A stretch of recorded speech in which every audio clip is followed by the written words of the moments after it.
Everybody ready? Okay. Good evening, everyone, and welcome to the Brighton Area Schools Board of Education meeting. Please rise for the Pledge of Allegiance. I pledge allegiance to the flag of the United States of America and to the republic for which it stands, one nation, under God, indivisible, with liberty and justice for all. Ms. Ackermite, roll call, please.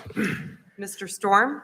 Present. Dr. Krebs? Here. Ms. Reed? Here. Mr. Conley? Here. Mrs. Marks? Here. Mr. Trombley? Here. Mr. Myers? Here. All right, that moves us to the approval of the agenda. Do we have a motion? Moved by Mr. Trombley, Support. supported by Ms. Reed. Any discussion? All right, all those in, Andy? You're going to share commentary analysis or later? Later. From our policy committee? Okay. Later. Thank you. Okay. All those in favor signify by aye. Aye. Any nays? That passes 7-0. Moves us to the superintendent report. Dr. Elwell. Thank you. Okay, so for this month's strategic plan report, I'm going to follow back up and I'm going to talk a little bit about the post-secondary plans that are part of our strategic plan. Specifically, I'm going to talk about our second indicator of success, which has to do with post-secondary plans, our goal of having our students be lined up between what they're doing in the classroom, what they're going to do in their next steps in education, and their ultimate careers. So we have two subset goals within this. One goal is that we want 90% of our students to continue their education beyond Brighton. Obviously, 100% is our goal, but 90% is the metric that we're going to use. That is four-year college, community college, certificate-based trade school, internships or apprenticeships, armed forces. So these are all important pieces of it. And then the second part of that goal is that we want our people to successfully complete that, whatever that program might be. So within 5 years of graduation from high school. So I want to just share a little bit of data for you. I can share this with you, but I wanted to just show you a couple things on this very quickly.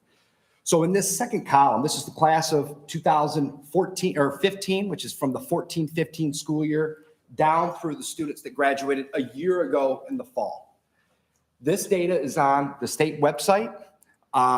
It's on a site called My School Data, and they grab data from all schools in the state. So this is the most accurate data that we probably have to work with. I'm going to show you a little bit of data from student feedback surveys, but I wanted to show this to you. And if you look, this left column, the two numbers here, on the left side are the number of students that enrolled in college. This is what they particularly have, college or trade school that's through the state that they're able to track, that did that within 6 months. And then the right column are students that have enrolled perhaps later on, students that maybe took a gap year or enrolled a year later or even 2 years later or whatnot. So from the class of 15, 79.7% of those students enrolled in something within 6 months, and 85% of those students enrolled at some point.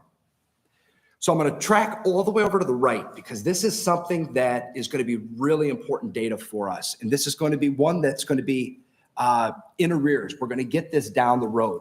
But these first 3 years, these students have all gone through that 5-year period of time where we want them to complete successfully. From the class of 15, just under 56% of the students successfully completed their apprenticeship, their trade school program, 2-year degree or 4-year degree. 60% is the metric that we have set. 60% is what we have a group that we track of the highest performing school districts in the state, and around 60% is where those are at. So we have set that benchmark that we should be among the most successful schools in the state when it comes to post-secondary education. So a couple trends on this that I've noticed is that we had a slight dip between 14-15 all the way through 18-19, and then we had a drop off of about 5% at the beginning of the pandemic. We have started to go back up here, but this is an area that we are really going to work on. This is from the class of 2022. Class of 23, we won't have this data until next year. They have to have 6 months to enroll before the state's going to have that data. So that's data that we're going to be tracking. This is real data. It's available to anybody that wants it on the My School Data website, but this is one of the metrics that we're using from our strategic planning work. Just to give you an idea, we have an exit survey at the end of each year. We've tweaked it so that we can get a little bit more data that can help advise us as a school district. But the students that graduated this year, 463 students from the high school, and I think about 21 is what we ended up with at the Bridge. Just over 80% of those students are continuing on going to college. Of that 85% or that 80%, majority of those students are going to four-year universities, but we have many that are going to go to two-year universities in the fall as well. We have about 5% that are going to be going out of trade school and apprenticeships. We have other students that are going to be doing different things, gap years. They're going to do junior hockey. We had a number of exchange students that will go back and finish their education in their home countries. We have about 3% that are going to go straight directly into the workforce. We have 1.5% going into the military. And then we had some of the students that didn't fill out the survey. You know, we do our best in that, but I always want to capture them as well. So that's data. The one thing I do want to note is there's sometimes a difference between what is reported and what students end up doing. A lot of times they'll fill this out in May. And they'll say, I'm going to go to the University of Michigan, or I'm going to go to Western Michigan. And then over the summer, they meet with somebody. They're like, you know what, I've changed my mind. I'm going to be an electrician, or I'm going to do something different. I'll share this with the whole board so you all have this. But this is a little bit of information on our outgoing class. And then I thought this was interesting. Where are they going? What schools are they going to? As far as our 4-year, this was the biggest gap that we've had in our 3 years, but Michigan State has been grown. We have almost 70 students going to Michigan State. It's a great number. Grand Valley has been our top one for the last couple of years with Michigan State, Western Michigan, University of Michigan, and so on and so forth. Hope College crept up into that group with 9 this year. That's a high number for that college. And then as far as our 2-year colleges, Washtenaw is our top destination for 2-year, and then Lansing Community College is the other one. But we also have students go to Oakland, Schoolcraft, Mott. A lot of times it's just aligning with whatever program they're in. For example, Schoolcraft has a great culinary program. So that would be a spot where a student might go for culinary. So the real question is, what are we doing as a district? What are we doing as a district to help our students down this pathway? We have a subcommittee, a career subcommittee that has been meeting throughout the year. We had a report in May on that. We had one planned in June as well on some of the work that's being done, but we're working on special programs to get students interested in or start thinking about the careers that they want to have in the future, to explore those careers. We're working to infuse more career awareness within the curriculum. We're working to provide real-world experiences for students. We're trying to improve college and career readiness. Ultimately, what we're hoping to do is, as early as possible, start connecting the learning that's going on here in the Brighton area schools with their continuing education and ultimately with the career that they may be interested in. So we're in the early work on this, but I hope to have the career subcommittee come back and report on some of the other progress that we've had, during this next school year. So anyway, just a little interesting information I thought I would share with you all. So any questions or anything for me? I got a question for you. How have we started analyzing what the causes are for maybe the drop off in students that are beginning the next stage of their education within 6 months that we saw in that data, or what are the causes potentially for students not completing their course of study or their chosen program within 5 years? So we have to get, I think, more scientific with our feedback. A lot of it is just general feedback that students are giving to counselors. So I don't know that we could say that these are the reasons, but we need to work on that for sure. So I think that's important information. What is it that's leading to not completing programs? It's very important data. From a student engagement perspective, Dr. Outlaw, what are the avenues that we engage students that don't involve going to college or any type of post-secondary type of program? Are there other career paths that exist or are promoted for students that may not want to go to college or a trade school? which, by the way, I'm a big proponent I of. know you are. Yep, absolutely. The answer is yes. And it's one of the things that we've talked about in the career subcommittee is there are a whole series of career pathways.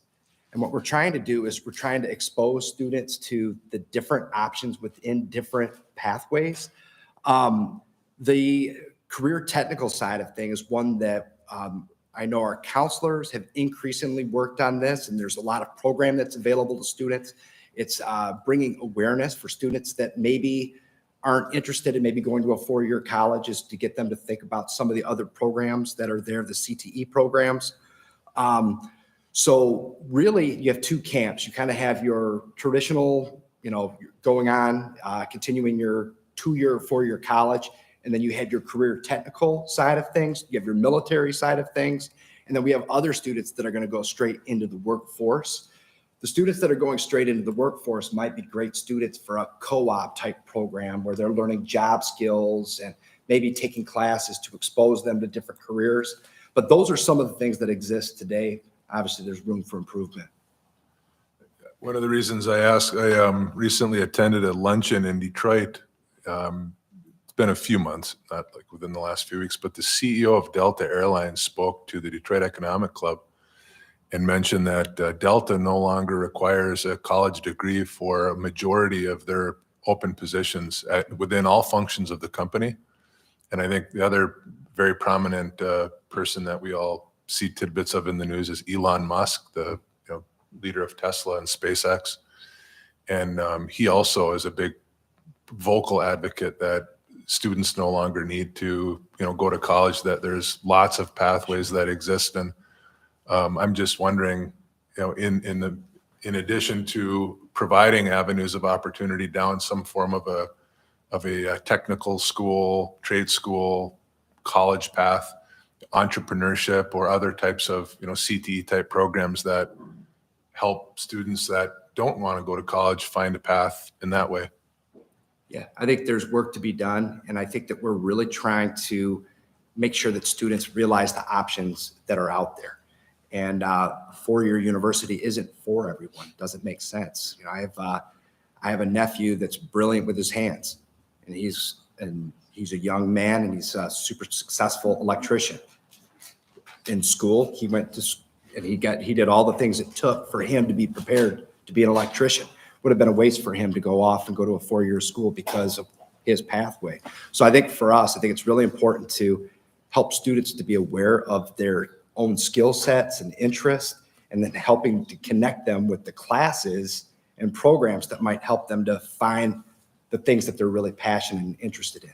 So I think that's the work that we need to have done. Could you I think this was mentioned when we had the other presentation, but part of this and in relation to that is also helping educate the parents of students that these opportunities are available. Putting it all on a 9th or 10th grader to figure out is a lot, I think. So helping those families, and I believe that they had indicated there is some programming in that direction as well, so that families are aware of what those opportunities are also. Absolutely. We've talked about this in our career subcommittee a little bit. One of the things that I'm hoping to have some of the counselors come in to talk about a program called Zello, which all of our students have done pieces of, but we're going to try to do it in a more systematic way moving forward. But it's where students are exploring their own interests. But one of the big pieces that we've talked about is how do we include parents in that process? How do we, as a parent, know what our students are interested in so that we can help them in the conversations at home? So we've had a lot of dialogue about the parent role in this whole exploration. And we see that as an area of need as well. So. All right. One Yes. question, Dr. Yeah. Yes. So when I went to Brighton High School, a gal by the name of Sue Roseborough ran their career technical stuff and co-op and a lot of stuff. There were hundreds of students in co-op. Today we have none. So, and then Bonnie Ryuda, when she ran Brighton area schools co-op program, I used to interview dozens of students over a course of years, or dozens, actually a lot, even in a course of 1 year. I'd go and interview the students, they'd be in their suit ready to go, and we'd hire the co-ops, a lot of them. So none of that takes place today that I know of. So why don't we just look at what we did in the past, it was very successful. A lot of the students that I've talked to that are now adults and they have families, they work at General Motors, they work here, they work there, they had co-ops during high school that got them started. And as we look, and LASA had launched a big co-op program years ago when I was up there, they had 60 kids working countywide, 60 out of 5 school districts. I don't know what the numbers are currently, but I think we're at 0. So managed by the school. Right. So I mean, just an idea. Sure. Just to throw that in to fire up something that worked. And we're talking about life skills, job skills, opportunities. Employers have signs out everywhere. Like McDonald's is the #1 franchise in the world. There's nothing wrong with working at McDonald's for a year or 2 or 3. If they want to make it a career, you can go right into management. They'll pay for your college. So, and I know sports are important. Sorry, John. But also learning how to work is important as well. And we're in a position that, the kids go off to college without a real direction, what they want to do. They spend 4 years, some of them. And I think the numbers look fairly accurate from what I saw on the board there, from what I understand them to be. But I think out of those numbers that go to 4-year colleges, it's only 20% that go with a 4-year degree, give or take. It'd be nice to see the breakdown of what they leave with associate's degrees over the 5-year period. It's very low how many wind up with bachelor's degrees. So just an idea that hit Yeah, the and real numbers. I think we call it the real world experience category. Yeah. The vision on that is that by the time people are in high school, we want our students to be out in the real world.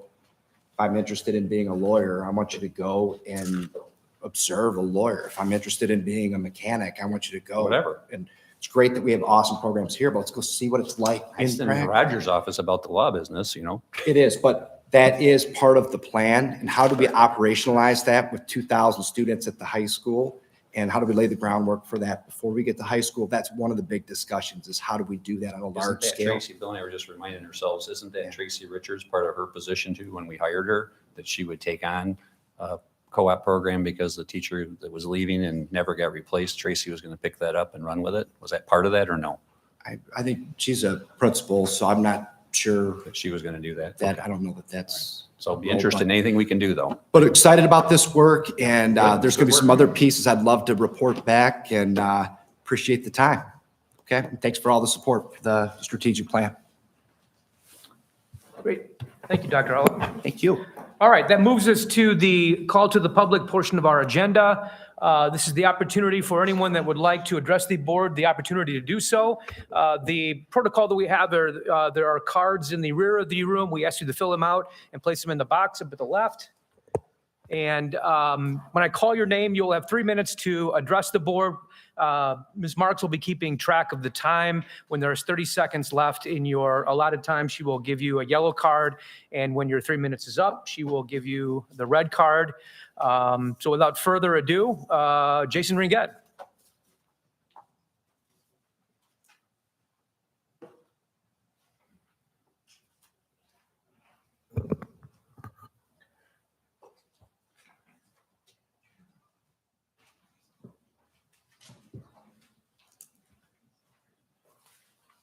Heavenly Father, in Jesus' name, let your Holy Spirit fill this room, soften everyone's hearts. Bless the school board with wisdom, discernment, give them eyes to see and ears to hear. Brighten schools needs to return to God, prayer, and academics to our schools. Open up school board meetings with prayer. The teachers union has turned a blind eye to not protect our kids' hearts, minds, education, and innocence within the schools.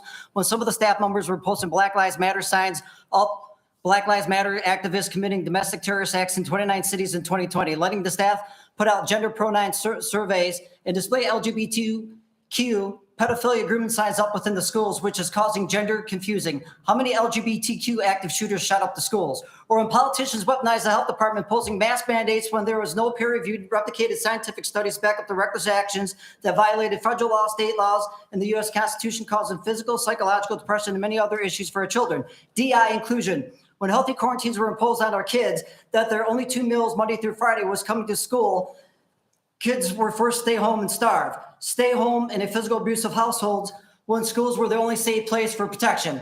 How long has pornographic, explicit, sexual, obscene books been allowed in our schools? Why hasn't the union been standing in unity with Mr. Storm and his son when there were death threats made toward them? SEL has been hijacked by the radical left, making a Trojan horse riddled with sexualization, grooming tactics pushed by the groomers to exploit our children, and Biden's changes to Title IX. So why in the hell is the teachers union office in the high school? They do not fight to protect our kids. The teachers union has failed our kids on so many levels, protecting them and their education. Actions speak louder than words. Stop these woke politicians in Lansing who are pushing Bill 4474, which is nothing more than a Trojan horse of attacking traditional marriage, redefining God, said as male and female, exploiting the sexuality of our children, the pride that people are pushed that's laced with sexuality, perversion of homosexuality, and Satanism within our schools. When you leave it up to the state legislature without the influence of the church, you have no moral stamp to measure legislation by. It becomes a dangerous thing that anything goes. The radical left keeps shoving tolerance down everyone's throats. Isaiah 5 says, woe for those who call evil good and good evil. You think that you are loving people well, but you have to turn your back on God's word and affirm their sin. The greatest commandment is to love God first, love people second. But you're seeing this affirmation that comes, and the affirmation because people have replaced repentance with tolerance. Nowhere in the Bible does it tell you to tolerate sin. Tolerance is not a virtue. In fact, Revelation chapter 2, you have tolerated this woman Jezebel who takes my people to sexual perversion. The Bible says to not tolerate sexual sin. Anywhere you see tolerance preached, you will see sexual perversion celebrated. 31,000 scriptures do not affirm homosexuality. If you want scripture that affirms homosexuality, practice, close your Holy Bible and open up a satanic Bible reference after reference that you will affirm your sexual desire. We have two lives, earthly life and an afterlife, absent from the body in the presence of God, getting judged and tried, sent to heaven or hell. Thank you very much. Thank you. Paul Becker?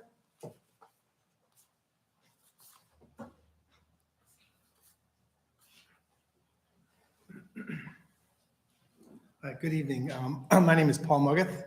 I was a hockey coach for 33 years, some as assistant, some as the head coach.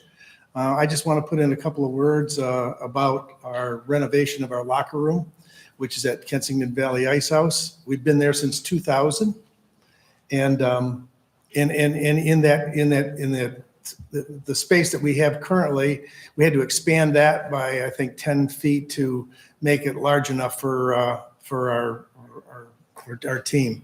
I just want to say that all the appreciation we get from our athletic director, the school, the community. I think that we've done a good job in bringing our teams to a level where we can compete on a regular basis. But we need that locker room and we need to keep it upgraded. So we have some ideas. I'm not going to get into the details of that. Others may, but I think we're here to talk about tonight about just the stalls in the locker room. They were originally built by a father and his son who had just graduated. They were painted by my wife, stained and painted by my wife. We added benches by another father and a ceiling with lights by another father. However, we have some circumstances within the room from a health safety perspective. I believe that we need to improve the shower area, the HVAC system, and other things to make us not competitive, to make it safe, but to keep that room for kids growing in their capacity as student athletes, and it's just time. So we renovated that room in 2000, so we've been there 23 years, and I think it's just time that we put some money into that. I know it's tough because we're not in the school in the school campus, but we can bring 3,000 people out to watch us, and I think that that the players and the parents and the others who support our program deserve a chance to have this at a level at which we see in Brighton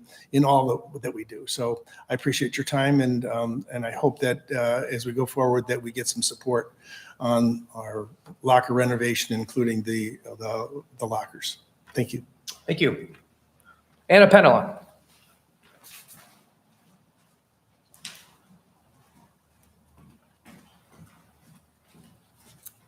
Hello. I feel like it's been a while since I've been here, but fun to come about something exciting. My son is on the hockey team. My daughter's on the volleyball team, and I'm really here to push and hope for your support on the FF&E funding for those buildings. I think a school is the heartbeat of a community, and I think the extracurricular activities are the heartbeat of a school. And if you catch a football game or a hockey game or a volleyball game or robotics or whatever it is that the kids are into, you draw your community in. So I think Brighton does an amazing job investing in our kids, and I hope that our girls basketball and volleyball teams and the hockey team can be a part of that funding.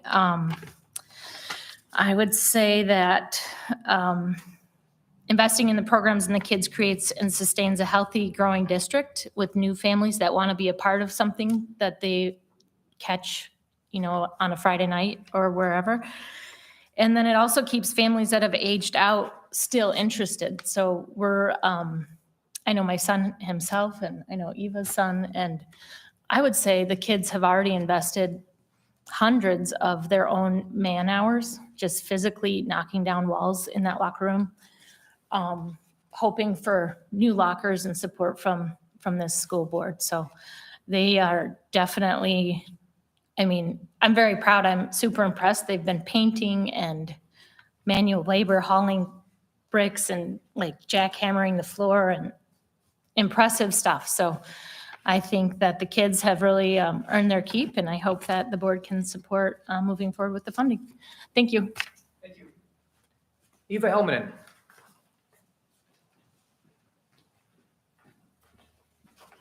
Good evening. I just want to sort of reiterate what Anna had said. Thank you to Mr. Trombley for, last January when I came here after I'd been in the locker rooms and saw the stalls, and I came to the first meeting and I mentioned we need to do something about it. Well, come to find out, there was a little behind the scenes already going on with Mr. Thompson. And so we all got together, and Mr. Trombley has championed this and helped the boys out, helped us out in many ways to move this locker room project forward. And again, like Anna said, the boys have been amazing. And we don't even know if we're going to get the lockers yet, but we are all working hard, going to businesses. I went to Brighton Paint. They've donated all the paint for our project. I'm working with the tile company right now to get the tile donated for our project.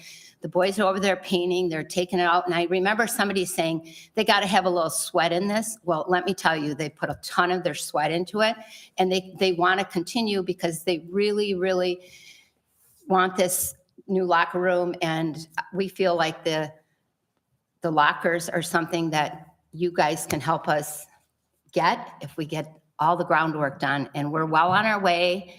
And I implore you to consider that along with the girls' teams also. Speaking of aging out, I'm on my last one. I've been in the school district for 30-something years, but I have grandkids now coming up. So we want to make sure the future looks bright for them. And I just wanted to touch real quickly on that when you were talking, Dr. Outlaw, about the co-op. I would love to see a co-op program. I am an entrepreneur. I have my own business. We make custom upholstered furniture. We make custom draperies. We make anything for the home. I need seamstresses desperately. We are more than willing to work with students. I don't know what it takes. I know I mentioned this one time during COVID, but I would love to be a part of it. And I would even be on a committee to explore the options with different businesses, because we are the type of business that needs a hands-on training. A college degree doesn't help you learn how to sew. It might help you mathematically, but I'd love to be a part of it. So thank you, and thank you for your time. And I hope you consider the lockers for all the kids, because they are our future. Thank you. Thank you. Okay, that's all the cards I have, and no other cards that are presented. So that will close the call to the public and move us into the for action portion of our agenda. Item A, the regular meeting minutes of June 12, 2023. Do we have a motion to approve the minutes as presented? So moved. Moved by Ms. Reed. Support by Dr. Krebs. Any discussion? So I just had two quick comments, Roger. The reference item 5 on the agenda, athletics shining stars. It says shining stars were presented to the following high school teams. It was, if I remember, this is the last May 22nd meeting. I don't believe that the shining stars were presented. I know our athletic director, Mr. Thompson, stood up and mentioned that there would be accommodations made for those students. But did we actually present? I thought many students were not able to stay due to the event that was held prior to that particular part of the agenda. And again, I mean, this, So the June 10 meeting is when we were at here and we're supposed to Okay. have the shining, so the this is actually 2 shining. meetings ago, then the May 22nd. Okay. Right. All right, I just wanted to clarify that. No, you know what? This is actually, this is the June 10th meeting Well, that was going to be my minutes. question. I was going to say, So this is. there's so some up- sort of a up at the disconnect because top, we didn't there is. have a shining star Right. on May 22nd. So you raised a Right. good point, Andy. Yes. The question becomes, is it the date or is it the, yeah, No. right, So we exactly. need to correct the date up at the top. That shouldn't be May 22nd. It should be June 10th. Okay. And then if you want, I can just, Well, however you yeah, I want. mean, there's- I did give the athletic shining stars to John, so however you want to. Yeah, so I word mean, it. I'll share the following. After that meeting, and I think it would be appropriate for us as a board to acknowledge this, I spoke to a number of parents in our community who expressed frustration that we had set this on our agenda, and parents came with students to that meeting. And it's noted here in the meeting minutes, the meeting, President Myers called the meeting order at 8:08 PM. And without sharing a lot of personal detail that people from the community shared with me in correspondence, there was an enormous amount of frustration that was felt and expressed as it relates to, again, parents and students coming to the meeting to be presented with the shining stars, and then ultimately we're not able to stay for the 60 plus minutes that extended beyond the 7 o'clock start time. So on behalf, I mean, I guess I can't apologize on behalf of the board, but on behalf of myself as a member of this board, we talked about it today at our policy committee meeting. I know it's the goal of the members of the policy committee meeting that were part of the discussion today to make sure that going forward, we make sure that doesn't happen again. Yeah, well, and to your point, I would agree with you. It was unfortunate that the students who did appear for the meeting that was scheduled for 7 o'clock to receive the shining star because of the length weren't able to do so. And I also share your regret in the unfortunate reality that they weren't able to stick around to receive the shining star and the recognition that they deserved. I will add that I've been on the board 6.5 years. This is the only meeting I can ever remember where we didn't start the actual meeting at 7 o'clock. We obviously had 2 other items that were added onto the meeting, the special graduation ceremony for the seniors on the men's golf team, and the special ceremony that we had after that from his story. And obviously that carried into what was supposed to be the 7 o'clock start time. And that was unfortunate. I don't foresee that ever happening again. It certainly hasn't happened before in my 6.5 years on the board. So, but we will certainly make sure that doesn't happen again, and that we are, do everything we can to be cognizant of the time and the respect for, the students, that they, are able to get the recognition that they deserve. So I agree with you 100%.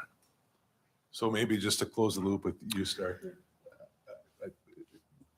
Roger, would you ultimately make a recommendation on how the meeting minutes should be edited, or? Yeah, I think, Mr. Thompson did address, obviously they weren't physically handed to the students. He did recognize, the groups. So maybe we can have language added that Mr. Thompson, right, addressed and recognized the Shining Star recipients that were later presented with the Shining Star certificate or something to that effect. I was going to suggest that we could simply say that shining stars were acknowledged for the following high school students, because I think that accurately represents what occurred at the meeting, rather than Presented. suggesting that we presented them. So if we just replace presented with acknowledged, it matches what happened a little bit more effectively.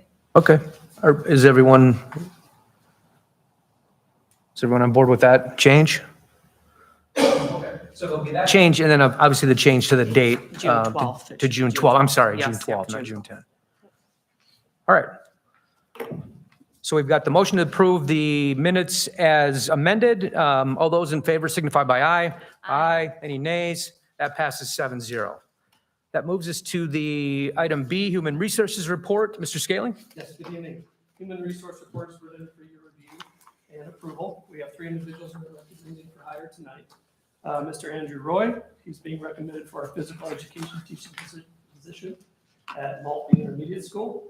Andrew holds a degree from Western Michigan University with majors in physical education and health education, and actually has a master's degree in educational administration. He comes to us with 14 years of teaching experience in Nevada and Michigan. Patrick Moore is being recommended for our social studies position at Brighton High School. He holds a degree from Michigan State University with majors in social sciences and history. Patrick comes to us with 8 years of teaching experience in Michigan. And Sarah Palermo, we are recommending hire for our math teaching position at Brighton High School. She holds a degree from Western Michigan University, majors in mathematics and Spanish education, and also holds a master's degree from Central Michigan University. She comes to us with 13 years of teaching experience. We recommend the approval of the HR report as presented. All right. Do we have a motion to approve the Human Resource Report as presented? Moved by Dr. Krebs. Support. Supported by Ms. Reed. Any discussion? I have a question for Ms. Mr. Reed? Scaling. With these hires, how many other hires do we have outstanding for the next Yes, year? we're finalizing 2 this week that are in process. We still have 1 high school media center position that we've reposted and we're searching for qualified candidates. And we have 1 anticipated potential business opening that may come open here in the coming days or weeks. And that would cover it for our teaching positions that are open currently. So then we've got 3 positions remaining that we need to fill, and you've got 2 Hope to just about finalize this done, week. and then Yep. 1 remaining and Yep, 1. I'm doing some final interviews this week with those 2 to confirm those recommendations, and then 1 still in process, and then 1 anticipated that in the next month. Okay. We're just preparing for it in case it does. Now that we are just about done with the hiring, how would you compare the candidate pool that we saw this year and our success in hiring the candidates that we consider to be best qualified? Still very strong. The candidate pool probably down slightly in overall numbers, but the quality that we're seeing in the candidates is still very high. Well-educated, come with lots of experience, come to us meeting a lot of our expectations when we have them do our teaching samples in front of students. Very engaging with the students. The student feedback has been positive. Reference checks have always been really great from the current supervisor. So, Thank you. yep. Okay. All right. All those in favor signify by aye. Aye. Any nays? That passes 7-0. That moves us to item C, student handbooks. Mr. Scaling? Yes. Handbook changes updates for the 23-24 school year are presented for you. These changes were reviewed by the policy committee on June 5th, presented to the Board of Education review on June 12th, and are now presented for action. Just one note that these are larger than normal. The significant of these changes were driven by the updates or changes that we absorbed through the term policy update that need to be reflected in the handbooks. Recommend the handbook changes be approved as presented. Okay. Do we have a motion? Motion by Mr. Conley. Any support? Support by Ms. Reed. Any discussion? All right. All those in favor signify by aye. Aye. Any nays? That passes 7-0. That moves us to item D, MHSAA resolution. Do we? Perhaps, Mr. Thompson? Mr. Thompson, do you want to come up here to just potentially just explain it and then maybe answer any of their questions? Thank you.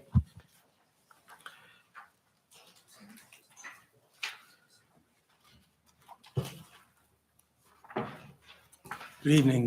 This is our annual MHSA resolution.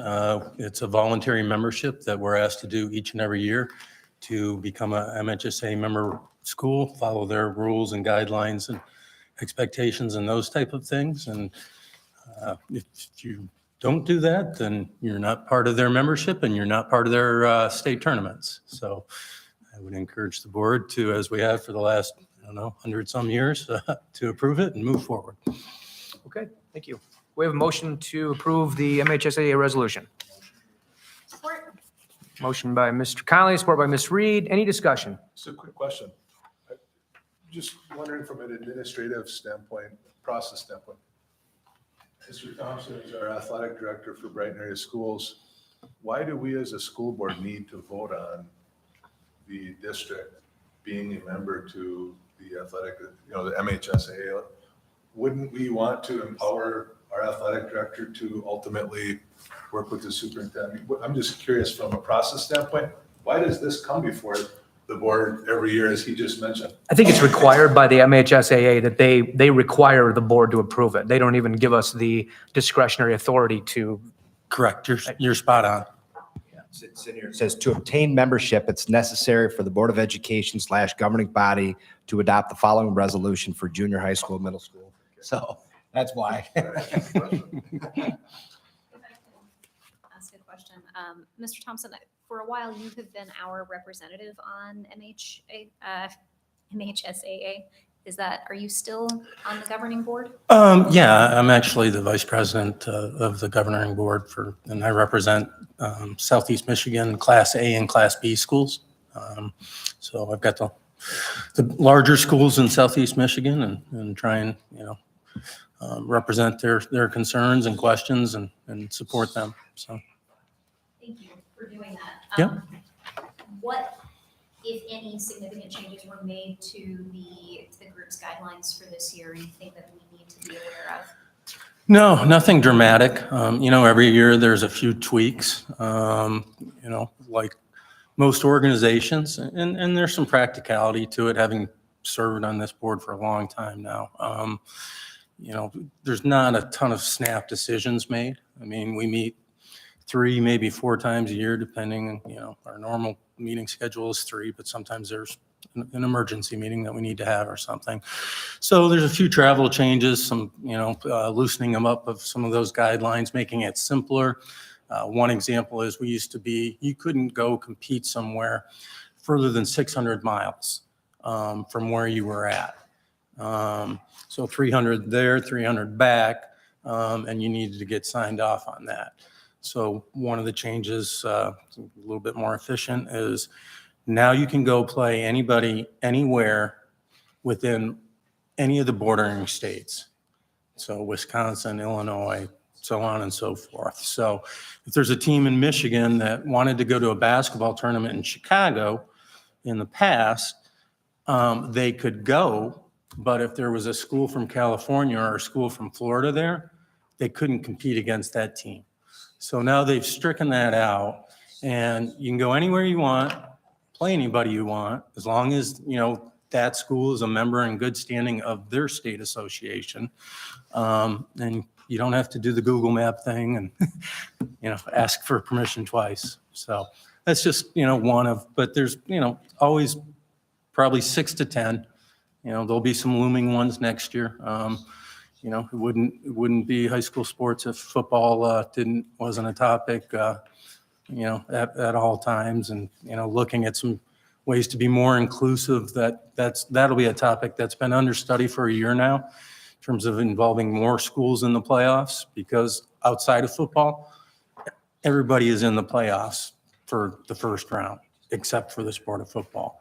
So studying some ways to try and improve that and be a little bit more inclusive. And so, yeah, nothing major or dramatic though. Thank you. Yeah. So, how much does it cost for us to go on?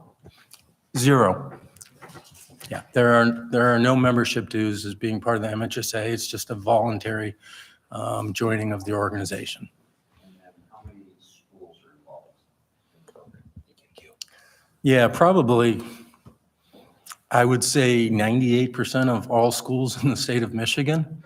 Take away the ones that really don't run an athletic program, but we have schools up north that have 80 kids in them.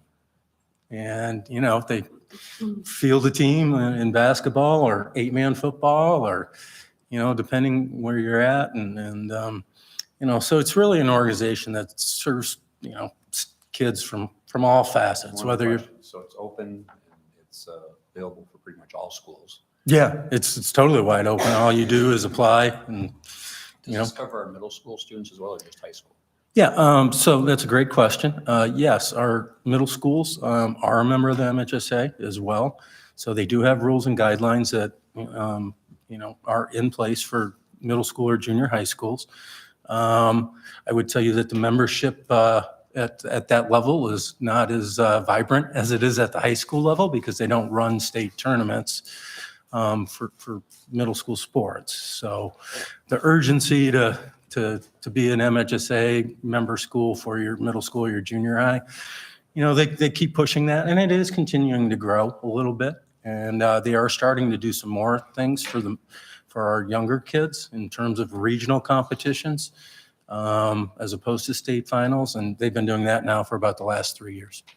I encourage that because I think that's good to get the experience and kind of get out on that, we'll call it a little higher pressure program sometimes for the students that want to do it. Yeah, absolutely. Okay, thank you, John. Yep. Any other questions, comments? All right, all those in favor signify by aye. Aye. Any nays? That passes 7-0. That moves us to item E, FF&E purchase of player lockers for varsity hockey, girls basketball, and volleyball. Mr. Trombley, you want to address this issue? So the ask to the finance committee was for $60,000 for the hockey locker rooms, and the girls volleyball and basketball lockers are $16,500, so the total is $76,500 for the ask. And that's for hockey, girls volleyball, and girls basketball. And just to be clear, as has been, I think it's been discussed before, this is for the equipment? Yes, this is for the lockers. Right. Because That aren't obviously ad it's, fixed. right. They sit on the floor. Right. We reviewed the policy on that and we can. Yep. Yes, we can. Yes, it's been through Troon, as long as they're not adhered permanently, then we're allowed to buy them. Okay, so we have a motion to approve, and we can have further discussion. So moved. Moved by Ms. Reed, supported by Mr. Conley. Any discussion? I have some clarifying questions. So the resolution that's actually in front of us only discusses the purchase of locker rooms, the locker facilities for the hockey facility. My understanding from Mr. Thompson, in connection with the bond committee, is that we've already begun the work on the girls' volleyball and basketball locker rooms, and that's not part of this resolution. It's supposed I to just be. want to find out if that's, because I think that work is already done, or in process, rather. But So we you're not gotta- waiting on us.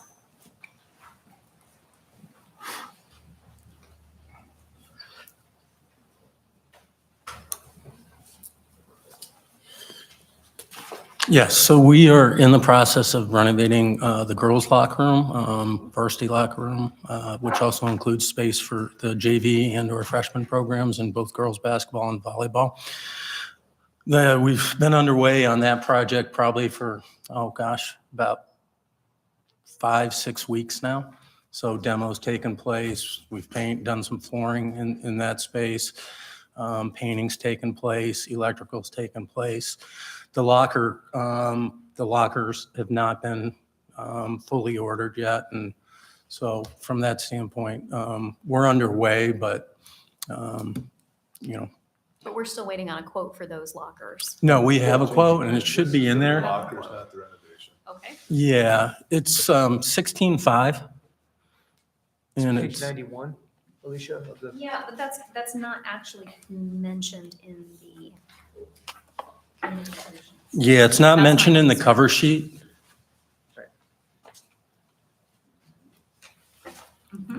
The reason the hockey lockers themselves are mentioned specifically is because those are above the state bid threshold.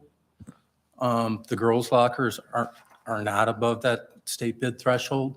So really what we're looking for board approval on is the hockey lockers be able to meet, the requirements of our processes in terms of bidding and approval, which bids come to you folks, so. So just to make sure that I understand then, what I'm hearing is that we have a resolution in front of us to approve the expenditure for the fixtures for the varsity hockey locker room, because based on the amount of money that's being spent, that requires board approval. But the administration has separately approved the expenditure for lockers in the volleyball, girls volleyball and basketball locker room because the expense there is underneath the threshold of what's required to be approved by the board? Yes, correct. I mean, but we wanted to keep the board informed. So I had gotten some questions in the middle of last week about that project. And, could we include that as an information item in your board packet? So I'm pretty sure Star got that in for you. Thank you. Yep. Okay. Any further questions or comments? Can I just ask a question of timing for if this is approved? How long typically does it take for these to arrive? Any idea? He's going to place the order tomorrow if it's approved. Lead time That's how is, quickly we need lead time is tight, especially for volleyball and girls basketball.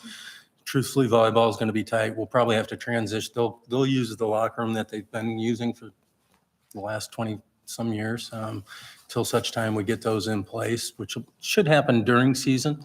And we've got a little bit more lead time, obviously, on the hockey locker rooms, and we're timing all that stuff up with the flooring and all those type of things. But yeah, lead time's a little bit of an issue. Our vendor that we're using is a Michigan vendor, so that helps a little bit in terms of expediency, as well as our design in terms of the shop drawings and all those type of things. Less so in the volleyball and the basketball locker rooms. Those are a little bit more straightforward. For whatever reason, in the hockey locker room, the walls aren't quite as flat. You got a beam coming out here, and you got a weird electrical box here, and we got something in another place that we don't even know what it is that you got to work around. So aside from pricing, which, we went out and got those quotes and broke those down into per unit costs and those type of things, the ability to work with somebody that is local, I think is especially advantageous, and more so on the hockey locker room. And I've seen the quality of this company's work. They actually did the South Lyon High School varsity hockey room over at Kensington Valley and got just phenomenal job. So, a lot of confidence that hopefully they'll deliver the same. They've been great to work with. We've been talking about this, back and forth since about mid-January. Trying to find out what the best fit. And we've talked to companies in Minnesota, we've talked to companies in Texas, and, we really feel good about, Brown Dog doing both of these projects for us. Mr. Thompson, these are general fund expenditures, correct? Correct. These are not bond dollars. Not bond related, these are general fund, and the board is certainly has the ability to approve or disapprove. Yes, sir. Hopefully they approve it all, so. Yep, you're correct. Okay, thank you. Okay. Any further discussion? Just a comment. Sure. I would be remiss. At the bottom of these forms, there's a section that says terms. 75% due upon receiving a signed PO or quote, 25% due to release material for shipping. Terms, 50% deposit, balance due and install is complete. So on one, we pay 50% of the quoted amount when the PO is issued, and the balance of 50% is due when the install is complete. This company pays 75% as soon as release a purchase order, and 25% is due not when the install is complete, but when they ultimately are requested to ship the material to Brighton area schools. So for those that wonder about purchase payment terms, there's two really good examples. The vendor that we're recommending, that vendor is 50% on order and 50% upon completion. Installation. Okay. Anything further? Roll call vote? All right. Roll call vote, Ms. Ackermight. Mr. Trombley, Yes. Mrs. Marks, Yes.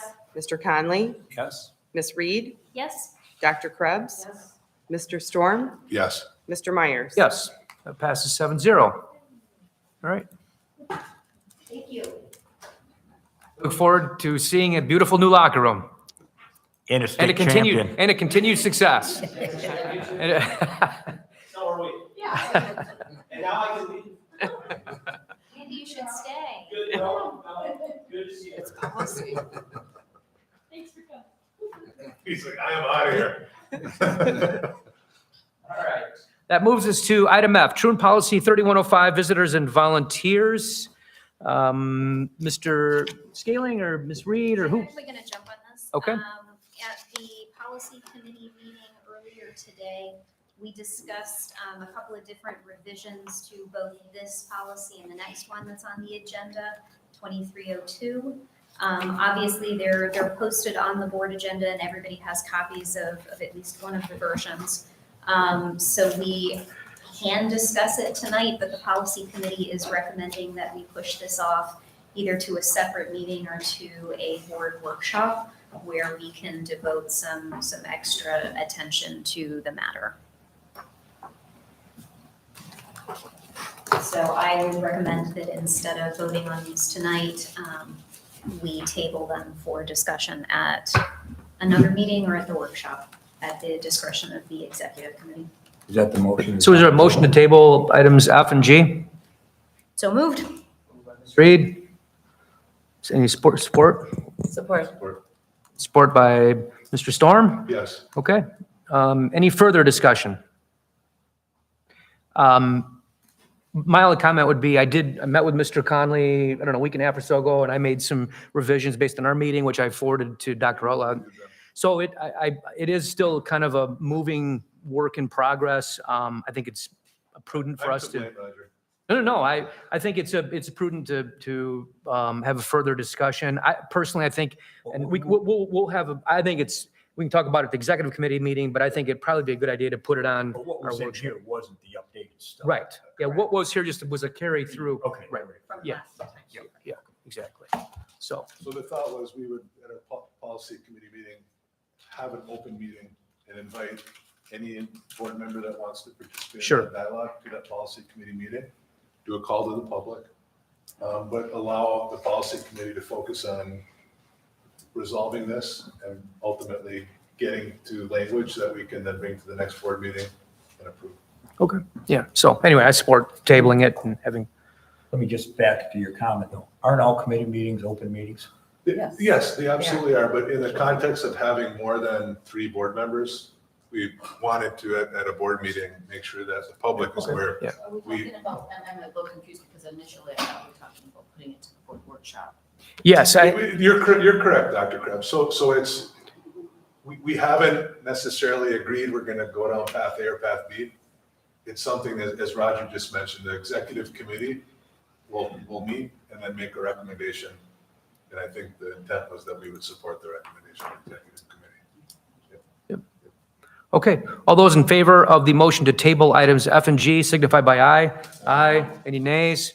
That passes 7-0. All right, that moves us to item H, staff layoff certified. Mr. Scaling?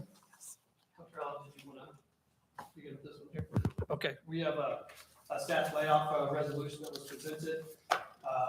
Kim Wise, technology teacher at Palm Beach, changed the curriculum resulted in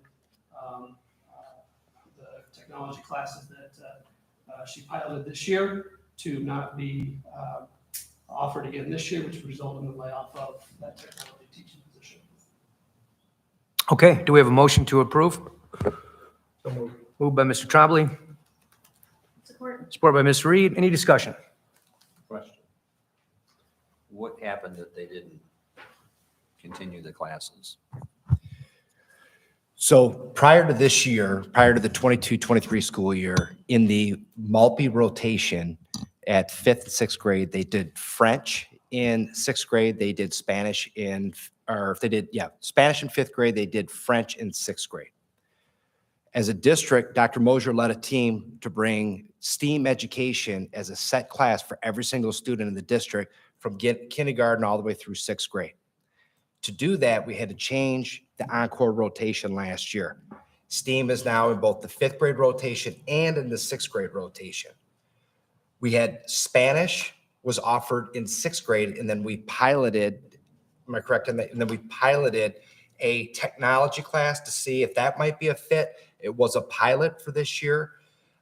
So we looked at that pilot one, but we also have some considerations dealing with our share time program that we need to offer Spanish in both 5th and 6th grade for our share time program.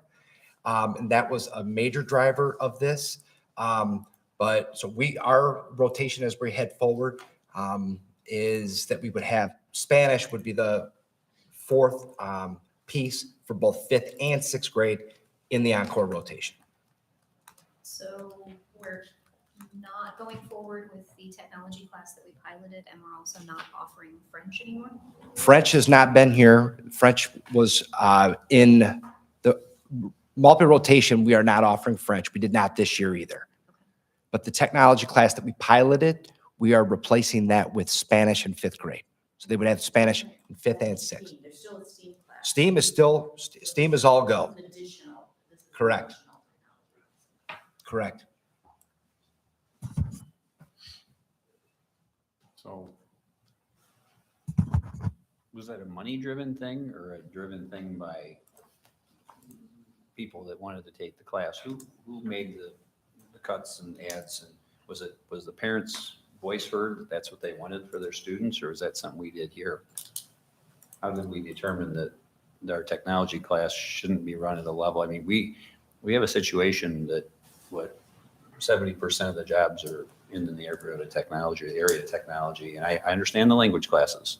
Mm-hmm. I understand the language classes, but those, in my opinion, are second to getting careers and jobs, and they can be taken as options. I understand getting languages in and what became a requirement, and then, stretching them out. Now we have 6 sections of Algebra 2, so students can stretch out Algebra 2. There's different things that happen, and I'm concerned that early on, that the exposure to these opportunities, I know that the STEAM idea would be the exposure. They're going to get that automatically, so that's good. But so that's the option. So this technology class, how many students did you have in the technology class? So every student, when we have the rotation, every student in the grade takes every class within that rotation. So everybody takes PE, everybody takes art, everybody takes, Spanish, and everybody takes STEAM. So now the And STEAM is taking that spot then. So there's still a technology section. We still have STEAM that's in that rotation. Again, when you run a pilot, you look and you see what is the academic return on an investment. And that's what we're trying to do. We did the pilot. It was good. The teacher worked hard on the course, and we'd love to offer everything, but we have to make some choices. And happy to share some of the pieces on it from the shared time piece of it. But Is that a financial, my concern, is that a financial decision we made, or was it in the best interest of the students? Because if we don't do the shared time, then we don't get to belong to that cooperative, correct? well, I mean, I would argue that on the shared time that every student that's a shared time student of the Brighton area schools is our student as well. Right. And if we don't offer it in fifth grade, we can't offer it to those students. So it's a couple different ways. The language is a very nice compliment. I'm going to tell you that I think that's an area that I'd love to see more language education and more emphasis on that as we move forward. Obviously, I think it really balances out our rotation. If you look at what's in that rotation, I think language is a perfect complement. That certificate, though, of completion doesn't carry to high school. They still have to take it again, like Spanish. Yeah, for the state requirement, you could take, a Spanish 1 and 2 or a ASL 1 and 2. You can take those in 7th and 8th grade. But if you're going to be going on to college, it's really important that you take language in high school. It needs to be on your transcript. I put that out in one of my publications, but language is an important piece of the puzzle, and any place that's highly competitive is looking to see language on our students' transcripts. And that's definitely a differentiator between the highest performing schools and others. And when you start your students in language learning earlier, they are more successful. So I think it's important that we continue to offer that, and we'll get ways to expand it. But at the end of the day, didn't we end up losing money because of what we had in regards to what shared services had for languages? In 5th grade? Yeah. Yes. How much did we end up losing?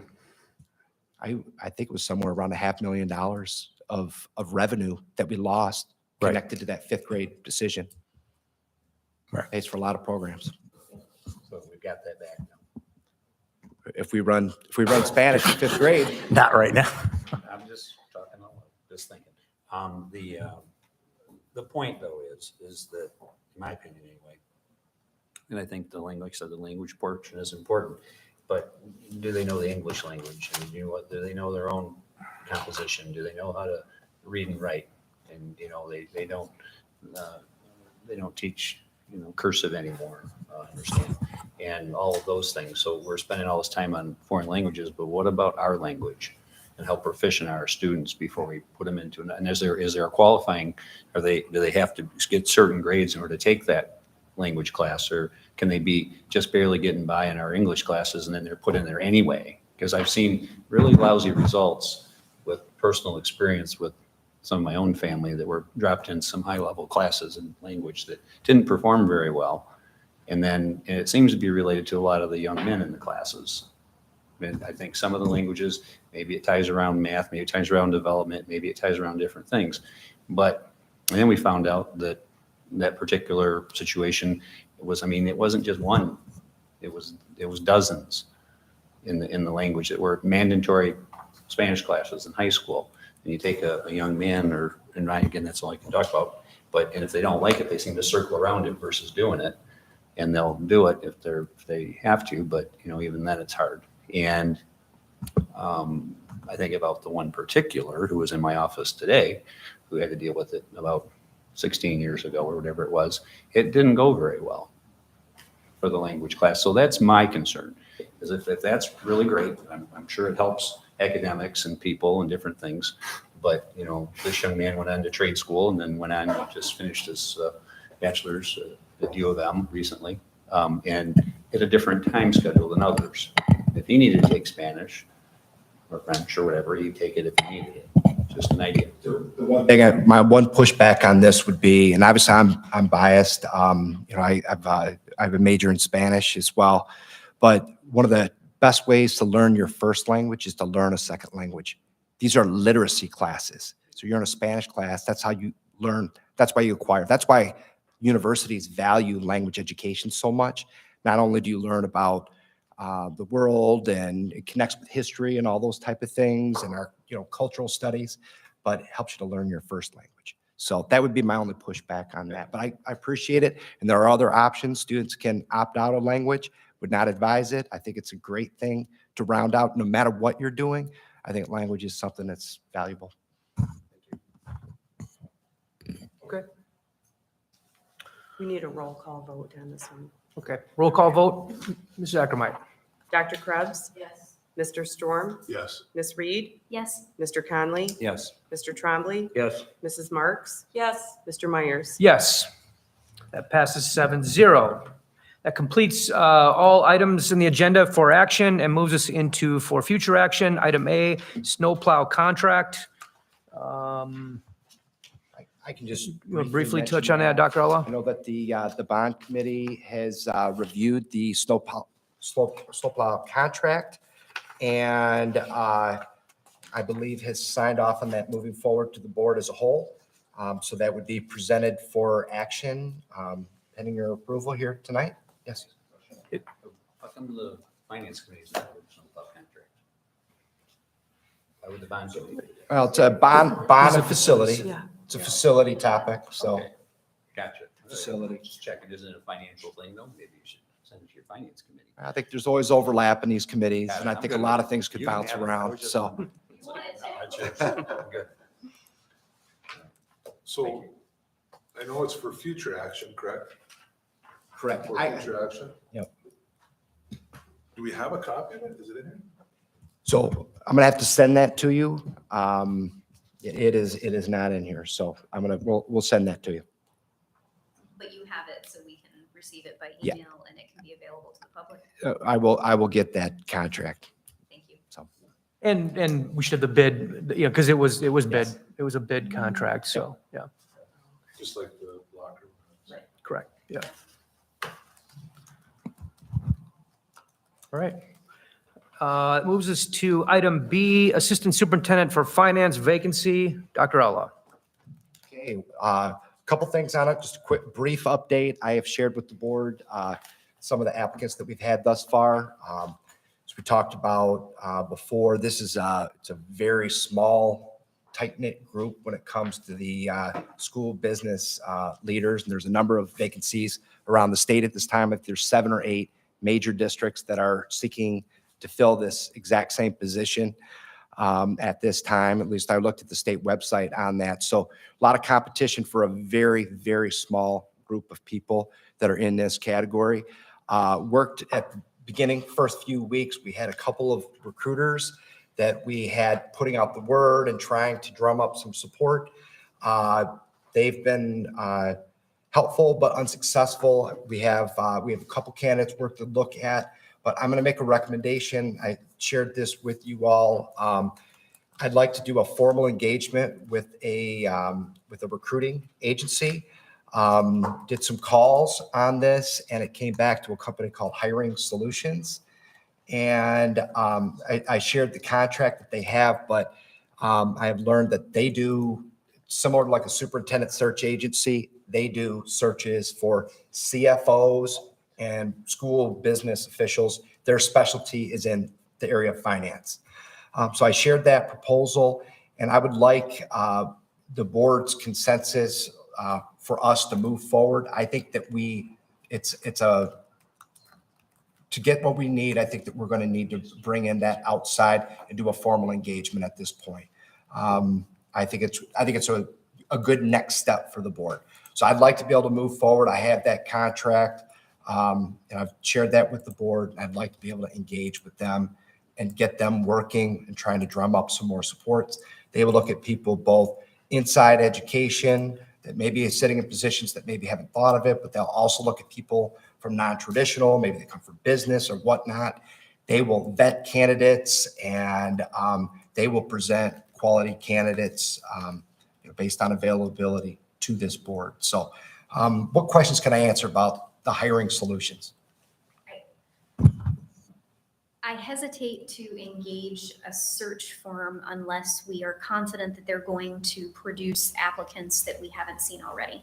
Because I share your concern that this is a very small market and a very challenging position to fill. Certainly if we're looking for somebody with experience. I mean, I like the idea of getting somebody who's outside of public schools and has a fresh view of this, but at the same time, we have a very complicated budget that is complicated because we are a school district and because of the rules around our shared service program. So it would be, I think, quite an uphill battle and burden and potential challenge for the board and the district if we were bringing on somebody that had absolutely no public school experience, and certainly not anybody without public entity experience. So if we've got a small group of folks that we can look at, what are we hoping the search firm is going to really do for us? Let me answer Ms. Reed's questions first. So what are we hoping that they're going to do for us is the name of the game in recruiting is relationships. And they become our agent, and they have the relationships, they have the connections, they know who might be open to potentially making a move. I think they're going to have deeper access.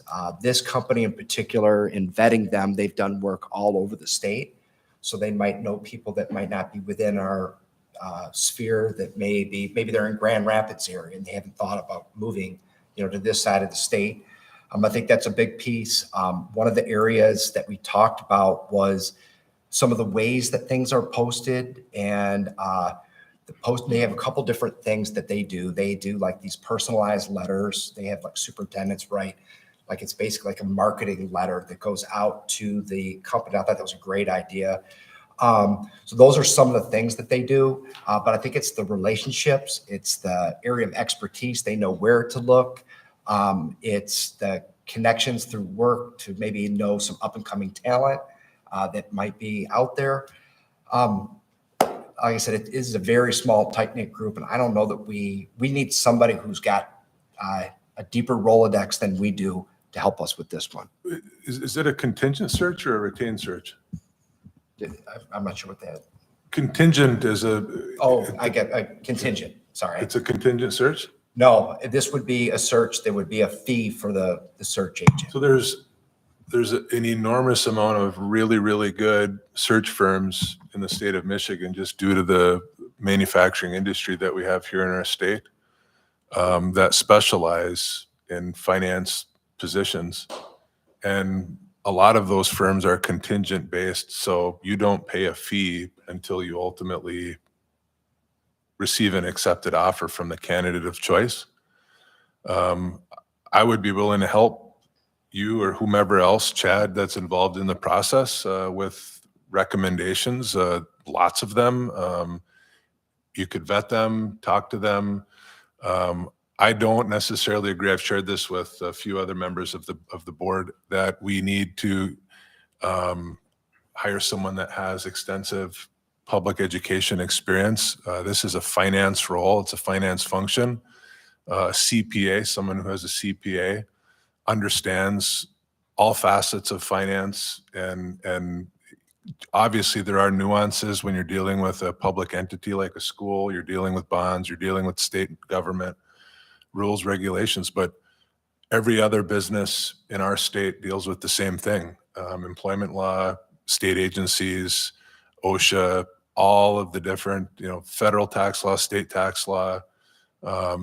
So I would be a vocal advocate that in support of seeking a diverse slate of candidates that have experience outside of public education. I'm very familiar with a lot of school districts, especially in rural parts of our state where we have operations that do not have finance leaders who have spent their career in public education. Someone leaves the district, they hire someone with finance experience, no issues. And these are what I know now we use divisions, but in the old days it was Class A, Class B, Class C. So, Class B, Class C size schools. And these school districts are very healthy. They're highly acclaimed. I don't believe that this is such a dire situation that we have to find this perfect person who has 30 years of working in public education. It's finance. We need someone who understands payment terms. A person we're paying six figures, $100,000 plus a year. I hope they understand payment terms. I mean, from the administrative perspective, we're very open.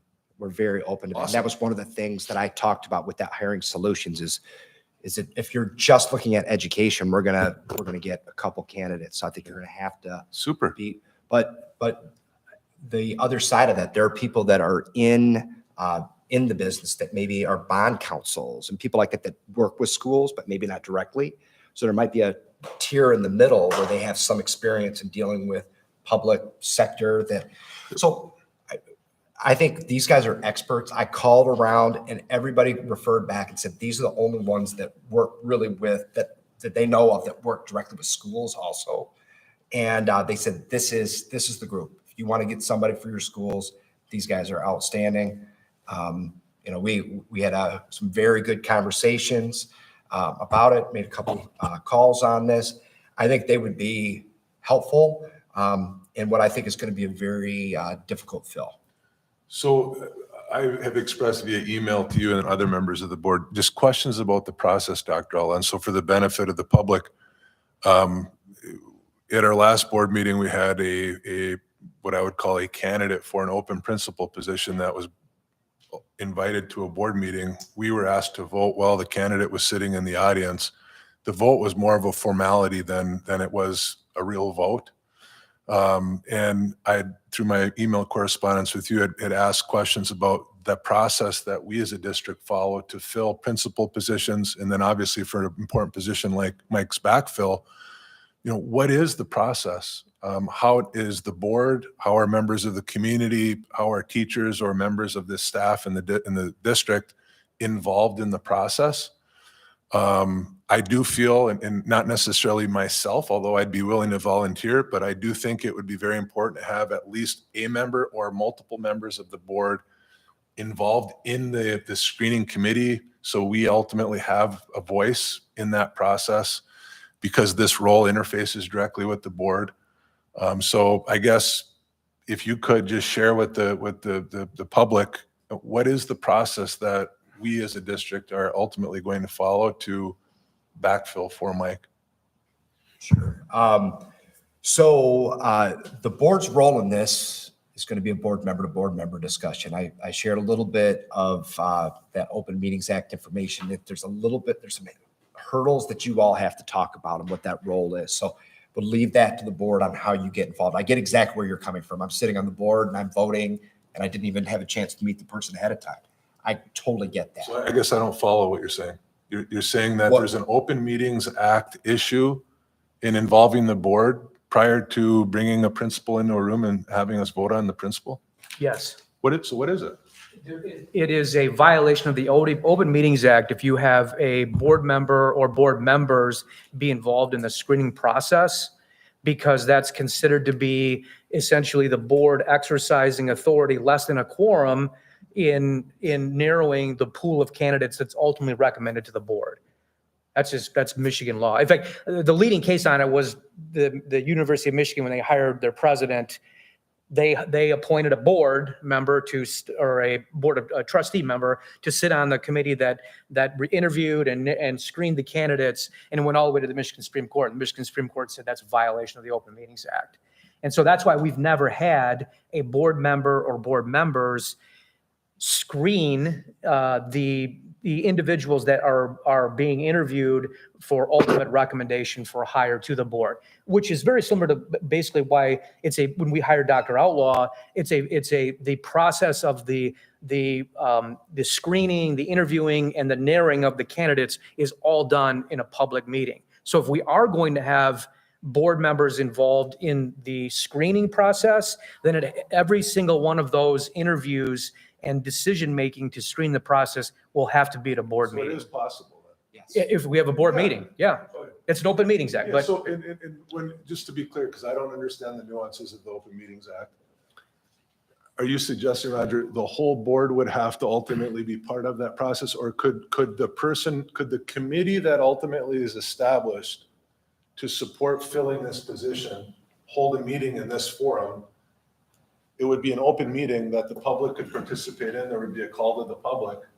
But the public would benefit from having access to the dialogue and the discussion with the candidates that are ultimately being considered for the role. my understanding In other words, is, we all wouldn't have to necessarily, if we say, hey, Roger, we want you to be our representative on that committee, provided it's done in an open meeting, would you be able to do that with us, teachers, parents, others who are on this committee? my understanding is no, because you're having less than a quorum make decisions to narrow candidates, whether it's, public and people can attend. You're having less than a quorum of the board make decisions in terms of narrowing the candidate pool that ultimately comes before the board. So if the board is going to exercise that function, then it has to be, because a board, less than a quorum doesn't have that authority to make those decisions. Yeah, wait, so the If I intent could, isn't though, to, go ahead. If I could, just to make sure that we're all on the same page. I think what Mr. Storm is asking for is that we have all 7 of us participate in the interviews. My concern, that's how we conducted our superintendent search, Right. and that is normal process for a superintendent search since the board is going to be making that hire, but the board isn't hiring the other positions. We approve contracts at the table because that's our role, but we're not actually hiring the principals or the director of finance. The superintendent is doing that. So I think it would make it even harder to fill the position if the board was conducting an open interview. I think particularly for a finance position, if you've got candidates that have current jobs and are not yet ready to tell the folks they work for that they're looking for new jobs, they will simply not apply or not go forward with the process if part of their interview is out here. I think that would make it really hard to fill any position other than the superintendent position. So I would not be in favor of conducting those meetings here. I see the value in participating, and I see the value in having public feedback on the hires that we make, because those are really important hires. I absolutely agree with you.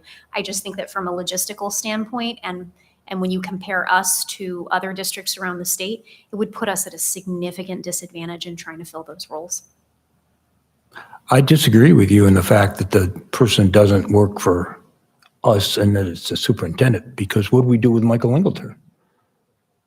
He worked for the superintendent. That's what, how did we interview Michael Ingleter? Were you here at the time? I was. Were Yeah, you part of that committee? I was. So you sat back there and we, what, 3 of us or 4 of us interviewed Michael? We interviewed all of the candidates, Right. but we did not actually make any decisions.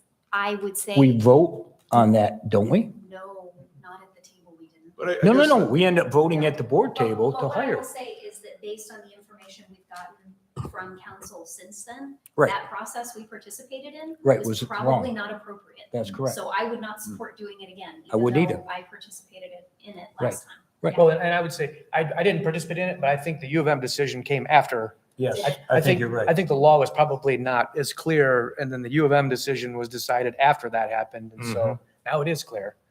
So. So is there any way to meet with candidates without making a decision, but just to be involved in the process? I mean, to be able to inform the board on, the crux of this is, we had a principal who came in front of us, sat in a chair, and we were all told by the superintendent, hey, we'd like to, introduce you to Andy Storm, the new principal at, Hilton Elementary School. Andy's sitting in the chair, and oh, by the way, we're going to vote on appointing Andy to be the principal. It's just crazy. I agree, because I spent several years when I first joined the board, pushing back on why we even needed to vote on new hires, because we're not involved in the process, and we as the board are not the employer. It's not us, but it turns out we have to do that.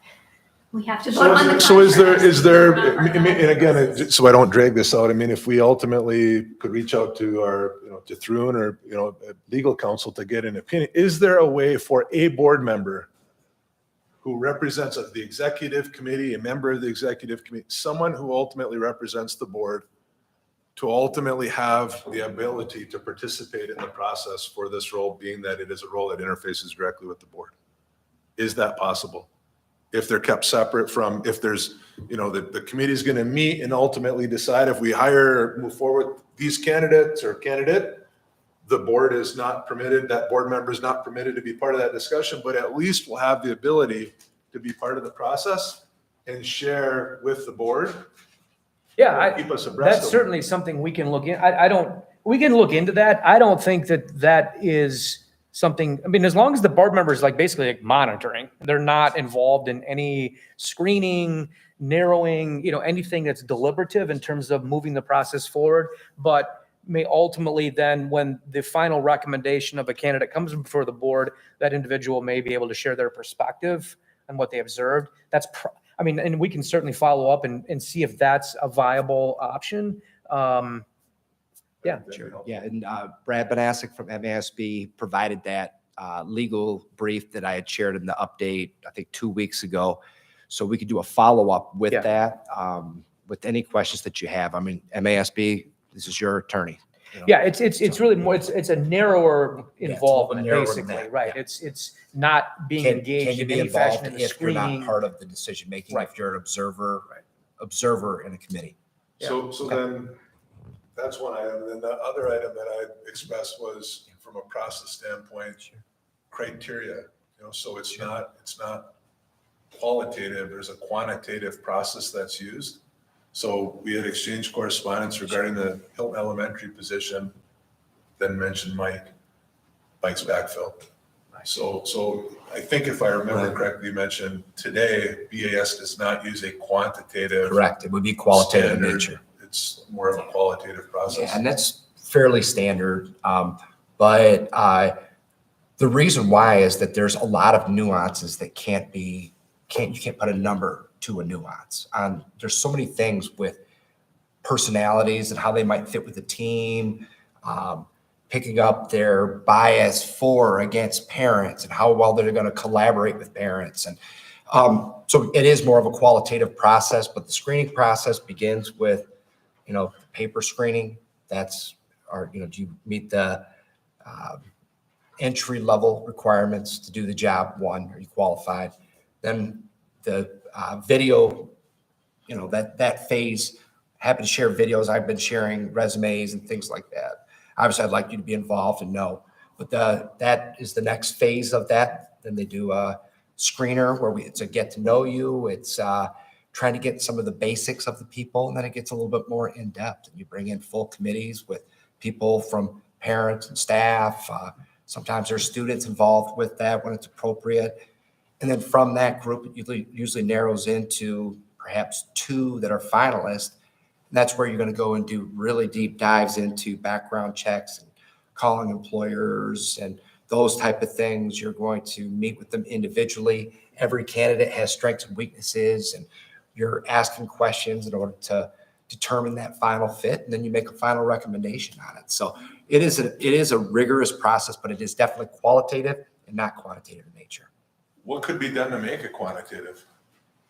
I mean, there's, obviously you can have people put them, instead of writing comments saying, maybe instead of writing comments, they can give people scores. Could it be both?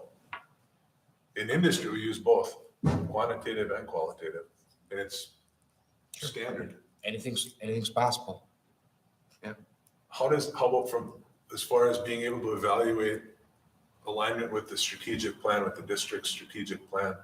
Yeah. So what is the process to do that? So, it would be reflected in questions that we're asked. In a finance position, it's going to be more in a support So are role. there questions ahead of time that there are questions, prepared questions that are asked, or is Absolutely. it just random questions? No, they're not random questions. There's very tailored questions, and we hit in each of the area. For example, the principal that we had before, we would have questions that would be around involvement of parents in the educational process, trying to determine how do you engage parents.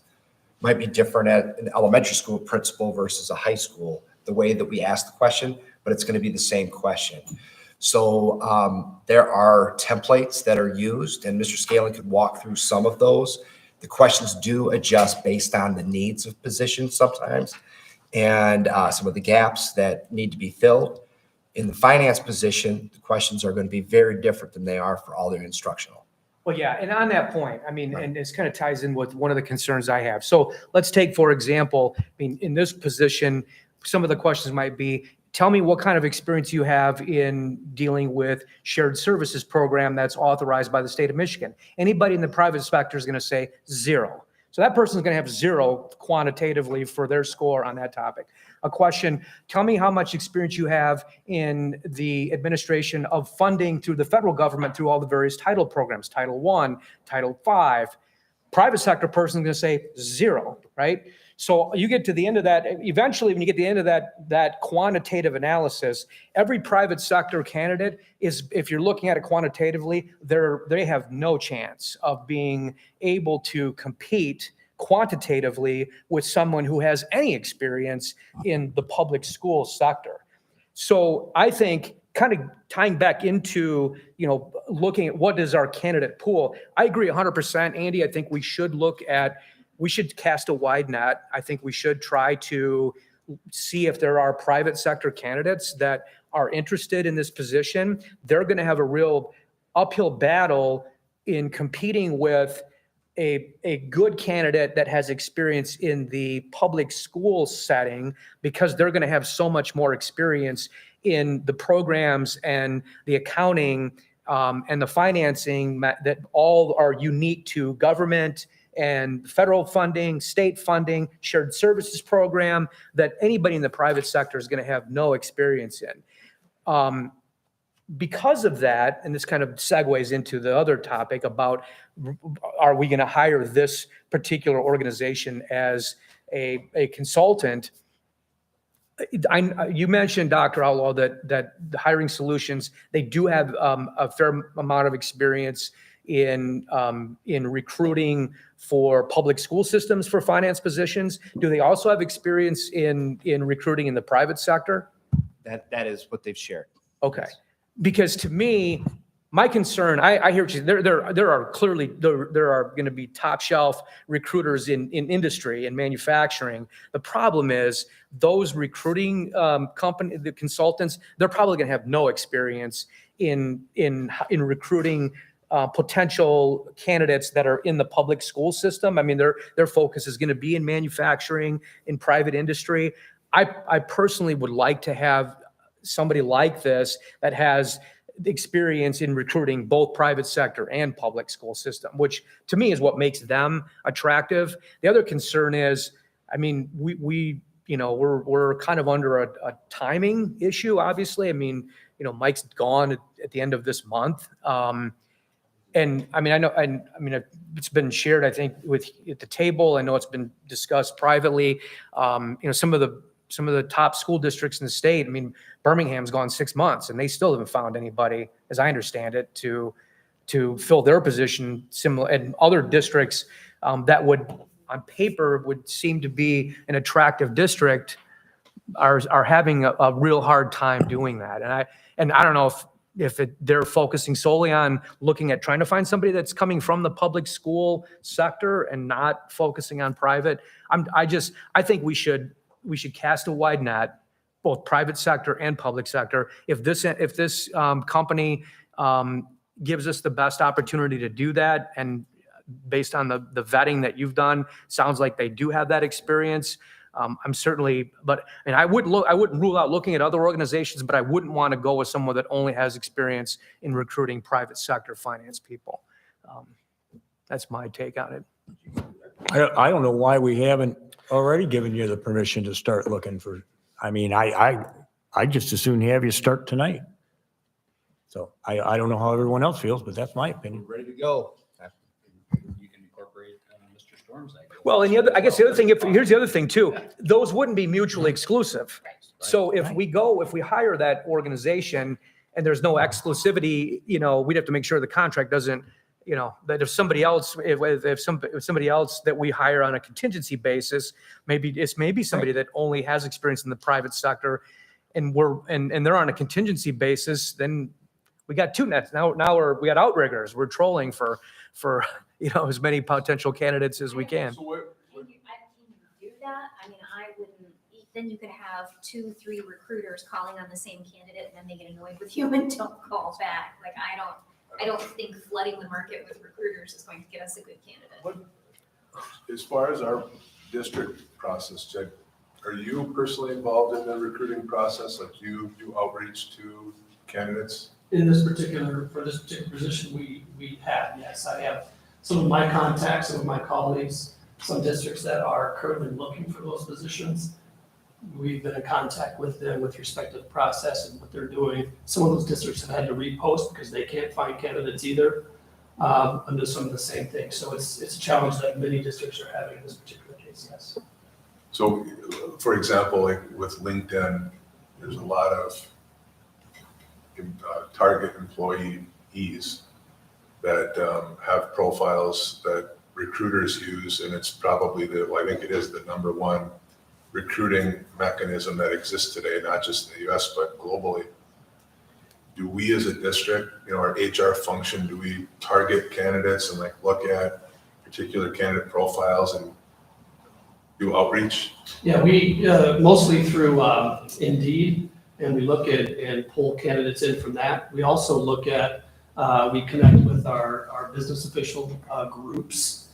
In this particular case in the state, we have 2, and we also did one that's the national/international school business officials group as well to put our information out there to solicit additional candidates. But we are in the same challenge that everyone else is as well. So do we have a recruiting administrative account with LinkedIn to be able to do mass blast to specific profiles? I do not believe we use LinkedIn.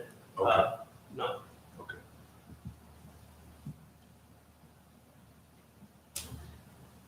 So do we know who's on that committee? Is there a search committee, or who's involved in? So I think step one is we need to get some more candidates. So I think the hiring solutions, but as far as the committee, for us, the 3 of us are for sure part of that committee. We would have principals involved with that. We would probably have, we'd have representatives from varying group. We would probably have somebody from support services and things like that we would have on this side. Elizabeth Patterson is our accountant. She would be part of that. As far as the board, that's your discussion. that is your discussion. Yeah, about. we've talked about Yeah, it. How about absolutely. Parents, are there parents that will be? But those are some of the people that would be involved, in this. We could definitely, we've added parents to the mix. Parents don't have a lot of direct interaction, but I think it'd be good for us to have a parent perspective on it, from that transparency perspective. So yeah, I think we could definitely have a parent involved in that. So those are the type of people that would be involved. But I really think that, while I would prefer not to have to do this, I really think that we need to engage formally with an agency. I didn't even know this company existed until I made about 25 different calls, and everybody kept coming back to this same spot. And it's given me confidence in it. I think that this is going to be our best chance to get a candidate pool and hopefully deliver us somebody that's of quality. So is there concerns from the board, or am I in a spot where I can potentially engage? So that's in for future action. Are we thinking that you can move ahead with it now, or? I'd like to be able to move I don't know ahead why now. we don't. What are we waiting on? Waiting until August doesn't seem. No, I don't think that's a good idea. We need to do this now. I mean, Mike is gone in a couple weeks here. So we have to move it up for action, or are we good? to Well, go? we're not, I mean, we don't need to vote on it. We're just giving, yeah. Just consensus on this. Just, I don't want to move forward on that if we're not, this is an important role for all of us. I think you should So I throw it wanna- on the wall and use Andy's idea too, and see what you get. Yeah. And see what happens. Look at all law opportunities, and figure it out. Good. All right. Thank you very much. I appreciate it. Okay. So just one clarifying question. The committee, the individuals who will be involved, there will be a committee? Yes? Absolutely. And so when will the individuals on that committee be defined? Sounds like it hasn't been defined. You said the first thing we need to do is get candidates. So typically so let's say hypothetically we had our candidates now. So that first step, that video steps that we do in a lot of these, that's one that we would look at the three of us. What we would also do is we would recruit, we would say, who are the best people? Who are the people that maybe work with the finance department the most? We might want Richard Browder from the food service department in there. And so the three of us would talk about who would represent from the district side. Then we would get feedback, like who are some good parents that are able to provide perspective. It might be great to have a parent that maybe works in the finance industry that has a good sense there. So we would try to identify who are the best, parents to have on that committee. So it's not defined. It sounds very arbitrary right now. Positions are not. It's in our handbook. And I'd encourage you to maybe, Mr. Scanlon, to walk through the handbook. It will have represented who the person is. I don't want to meet with Chad to go through the handbook. All I want to know is the committee who is going to be involved in screening the candidate defined? And it sounds like the short answer is no. Positions, yes. Who the individuals are, it says principal. Which principal is not defined. Principal is defined. So we have to just determine who are those people that are going to be filling in those roles. Are teachers going to be involved? In this role, we'll probably have somebody representing from the teaching unit for sure, at least one or two. I ask, just to be very blunt, when I first joined this board, I met with teachers in this district, multiple teachers. And a huge source of frustration that teachers have shared with me is that they had a very, very difficult time getting support from Mike to buy supplies and ultimately meet the needs that they had in their classroom. And it was a very dictator type environment where they were told, this is your budget, this is your number. And there was no mechanism for those teachers through their principal to come back to request funding for specific needs in their classes. So this particular role, it's very important to me as a school board member that the individual who ultimately fulfills this position has a strong desire to be a partner to teachers in this school district and will be a collaborative, team-based partner who will appreciate what teachers go through to teach day to day and create an avenue for them to get access to funds to provide the best possible education that we can provide in the state of Michigan. I appreciate that. I will just I'm gonna defend Mike. He's not here to defend himself. He's extremely collaborative. He is very open. He was collaborative. Obviously, he's going to another school district, but he was an excellent employee. So I want to make sure that that's out there. But as far as collaborating with teachers, I agree that process is really important. And from a teacher's side, you want everything to be easy so that you're able to get supplies and what that process might be. And that's something that we'll continue to work on.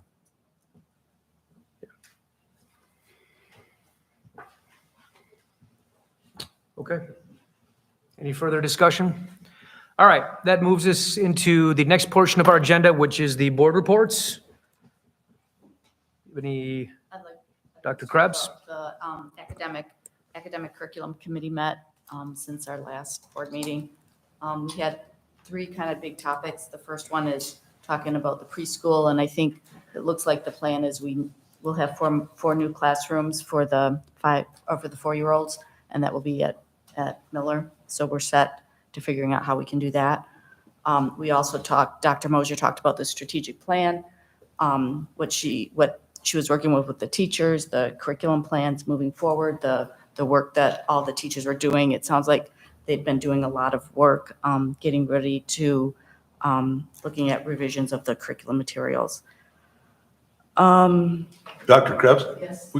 Would you mind sharing some examples? I'm super interested in that Well, particular. I mean, I'm looking at what I have here. In the math, there was a math group working the 5 to 12 grades. I was going to say year-olds. Grades 5 to 12, a little different.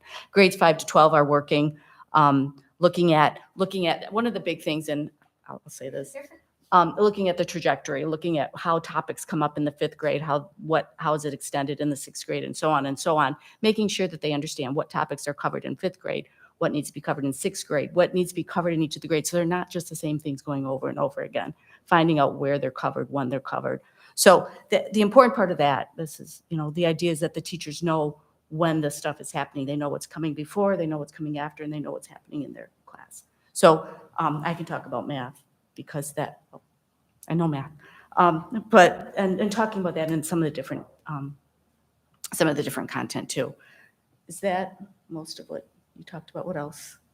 Well, we talked a little about assessment writing with it. I know it's exciting, but moving more to performance type assessments versus maybe just memorization of things, but actually applying the mathematics or concepts of the learning. So that's something else they're working on too. So the continuum within that. And I think you said too, I'm looking, is the idea of working across buildings, not just keeping things what's happening in 5th and 6th grade, but also know what's happening at Scranton and the others. I would say we're looking at we talked about an accelerated possible track over at Scranton for math. That's one of the things we're trying to build. So currently the system works in a way where students actually skip 2 grade levels of material, which is not ideal. So instead we would accelerate so they get all the material. They're just going to pick it up faster. So that way we're covering all the standards. So we're, I guess, rectifying that. The math group is specifically rectifying that and adding a potential new track for acceleration so we don't skip material per se, but we actually go through the material, which is a big hurdle. So if I may interject Yeah. on that topic. So currently, if the students are on the most accelerated track, they cap out at Calc BC as a junior, right? Correct.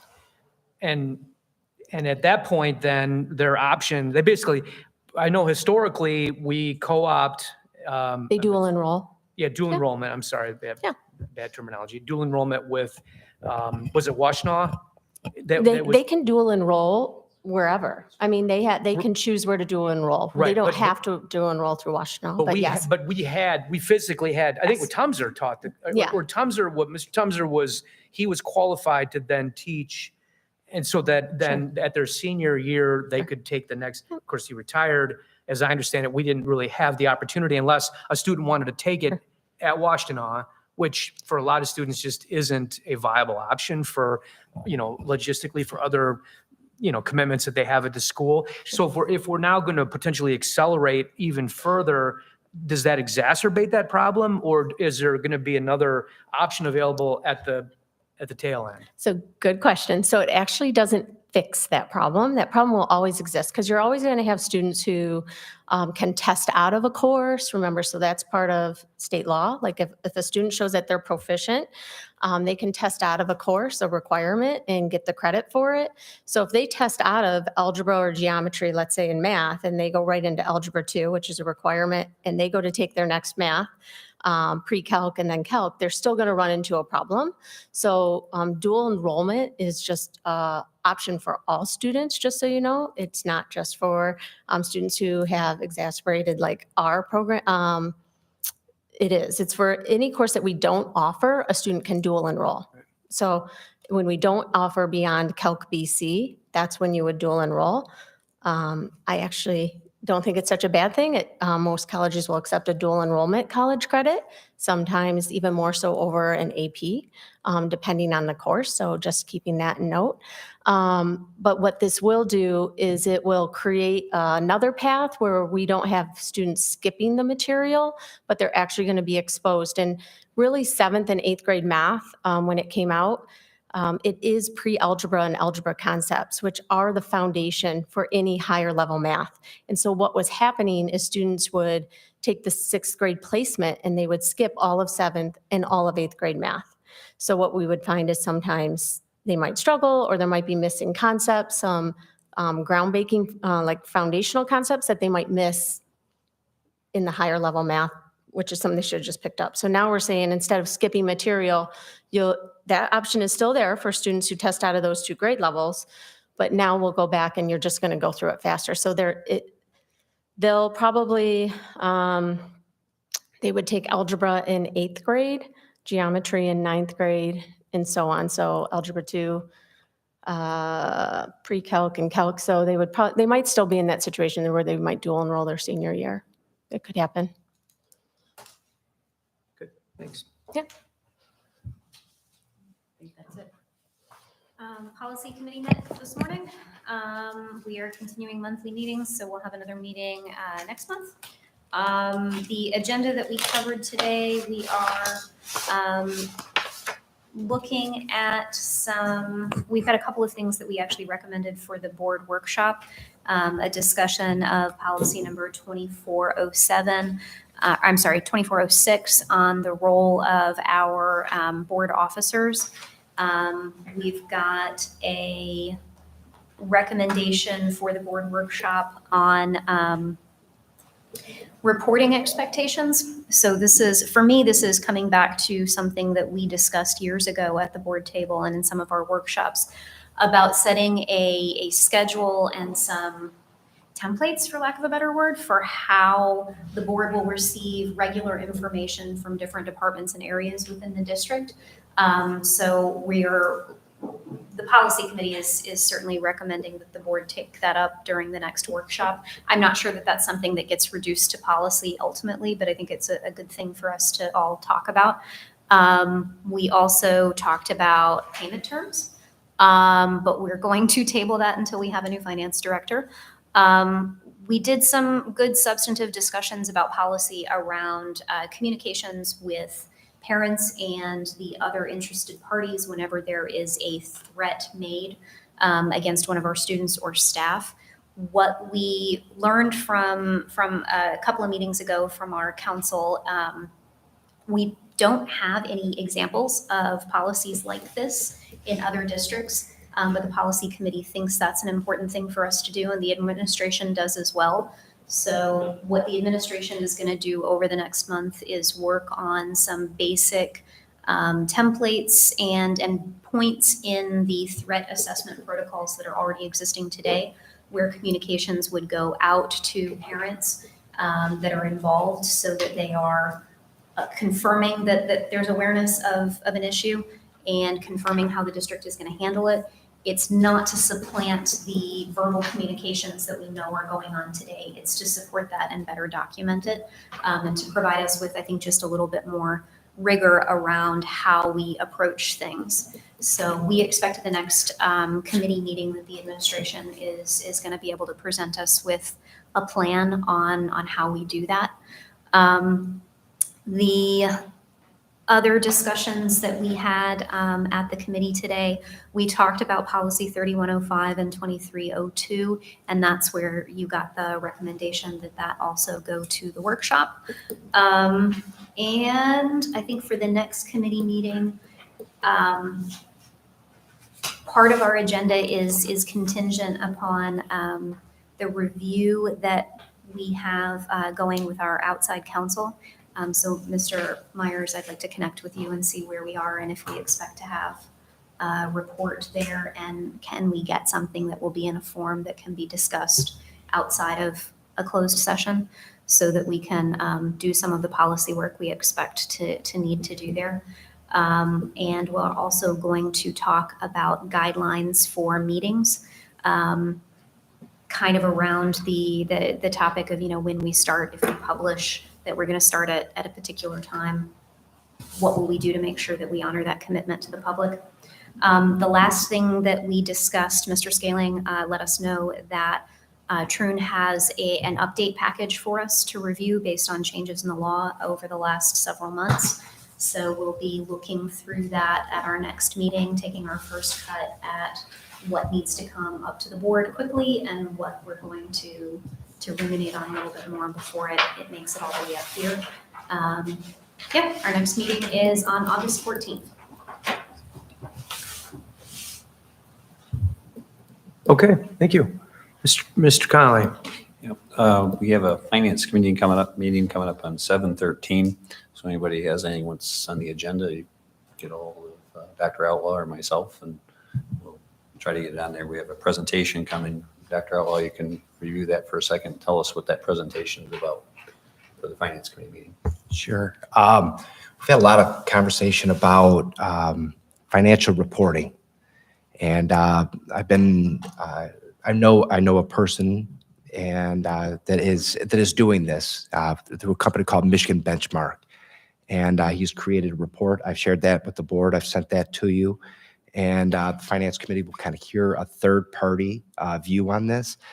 The person who has developed this he was a former board member on the east side, and he developed this in a way that through a lens of a board member and the work that you all do. So he'll be coming in to give some feedback and also accept some feedback from all of you on, as you look at this, are there things that are missing, things that you would like to see? But that's going to be at the beginning of the finance committee meeting.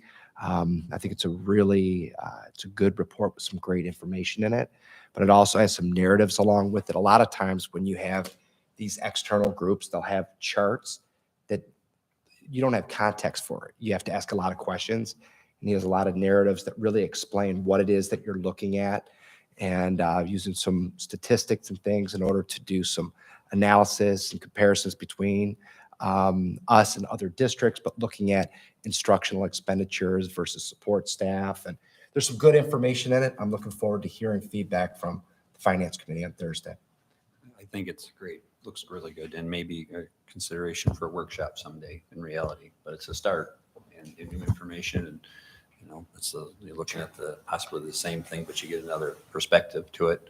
So I take that as a great opportunity to learn. So I think it's good. Thanks for bringing that forward. I want to share that. You handled that, and I appreciate that. What else do we have? And then got some correspondence back regarding the NJROTC, which is via Navy JROTC, and talks about timing. It just came in today, but it's going up the channels, and according to this, it'll be approved for an NNDCC program in the Navy, and which is a funded program by us. And I haven't heard back yet regarding the ARPA funding from the county as far as how much they're willing to fund us, but if they can at all, even they're working on it. So we'll hopefully have that information to discuss, and maybe in the next finance committee meeting to see where they're at. But I thought that was good news. And Dr. Mosier, we have not heard back from the Army or the Marine Corps, I assume. I only heard back from one, but I don't remember. It was Navy. It was the Navy. That's the only one that we've received. Right, and that was with communication. The paid for program wasn't going to happen, but the funded program, according to in the Navy here. It will happen if we desire it to happen. So it's a nice deal. And then, so what I wanted to do, and then that moves me over to our budget. So now, since we've all talked last, the budget was approved at the state, correct? Correct. Okay, so that puts us in this really high fund equity position that was proposed. My question was, out of the increase in per pupil funding, and I don't have an answer, I don't think yet, the increase in per pupil funding, how much of that was agreed to spend in the contracts that we already negotiated? We know how much that is? So I am meeting with Mr. Engelter. My target date was to have it before the finance committee meeting. And he and I are meeting as well as Elizabeth Patterson from accounting to answer some of the outstanding finance questions that I've not been able to answer for That's you fine, yet. but I'd So like to be able to tell the board. absolutely. And then we'll know then what we have left. We'll have that for Thursday. Okay, that'll be fine, because my initial look at it is that we'll have a significant amount of dollars that we don't have allocated. So I know that we're working on the experimental science labs and different things that we're starting to stir up ideas, which we originally pitched during the bond, which we have some bond money that we're going to be able to use potentially to get the first ones. But these general fund dollars that may become surplus, one, again, depending on the county's position, if we have matching dollars for them regarding the NNDCC program. And if, let's just use this wonderful number, let's say there's $3 million in surplus funds that we weren't counting on, I'd like them to be allocated towards our math and science labs through the middle school and high school. And just blanket, say the available dollars will be spent on the students, and not piece it out to where it doesn't have an impact. But that's just an idea. But I'd like to, once we get that number, what's available to talk about, yes, it's a good problem to have. It is. So, and then also, I had an article about nonprofits in schools, and I'd like to put this on the workshop for a 5-minute discussion. It's done by the University of Michigan, and I think it has some valid information. So if I could give this to Star, and she maybe send a copy to all the board members, and it could be included in our workshop. Send it down, please. That's all I have. Good, thank you. Want to talk about anything further? Other than work continues. Schedule. All right, anything further? No?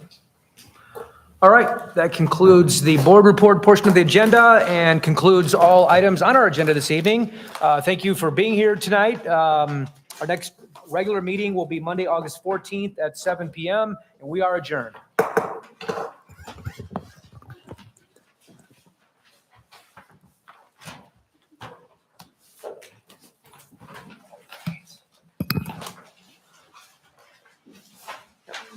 Yes, yep.